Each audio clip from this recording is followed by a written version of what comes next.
வணக்கம் நேயர்களே. நீங்கள் இது வரைக்கும் சேமிக்கவே இல்லைன்னா கூட பரவாயில்ல. இனி 2026 பிறந்துருச்சு. நீங்கள் சேமிக்க ஆரம்பிச்சிருங்க. இது மாதிரி உங்கள் கையில் ரூபா 2 ரூபா 5 ரூபா கிடச்சிச்சின்னா கூட அதை கூட நீங்கள் சேமிக்கலாம். அப்படி சேமிக்கிற காசை நீங்கள் ஆர்டியாக மாதம் ஆர்டியாக சேமிக்கலாம். அது எப்படின்னா, இந்த மாதம் 500 1000 குறைஞ்சபட்சம் 500 கூட நீங்கள் ஆர்டியாக போடலாம். பேங்க்கில் இல்லை போஸ்ட் ஆஃபீஸில் எதில் வேணாலும் நீங்கள் போடலாம். 5 வருஷம் இது மாதிரி தொடர்ந்து போடுற மாதிரி இருக்கும். அதுக்கு உங்களுக்கு இன்ட்ரெஸ்ட் ரேட்டோட அவங்க பணம் தருவாங்க. என்னடா இது கம்மியான அமௌண்ட்டாக தான் இருக்குதுன்னு நினைக்காதீங்க. ஆனால் ஒரு சிறு சேமிப்பு உங்களுக்கு பேருதவியாக இருக்கும்.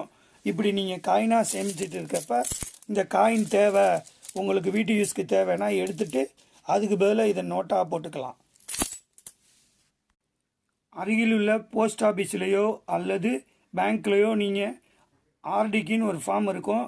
அந்த ஃபார்மை வாங்கி ஃபில்அப் பண்ணி இன்றைக்கே ஆர்டி அக்கௌண்ட் ஓப்பன் பண்ணிடுங்க. போஸ்ட் ஆஃபீஸில் இன்றைக்கி ரேட்டுக்கு 6.7% ஆர்டிக்கு வட்டியாக தராங்க. 5 வருஷம் நீங்கள் இப்படி 500 இல்லை 1000 இப்படி குறைஞ்சபட்ச அமௌண்ட்டு கூட சேமிக்கலாம் ஆர்டியா.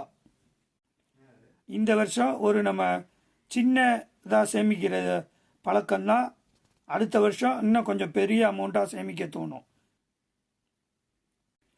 இந்த ஆண்டின் முதல் தொடக்கத்தில் உங்களுக்கு சேமிப்பு பற்றின வீடியோ போட்டிருக்கேன்.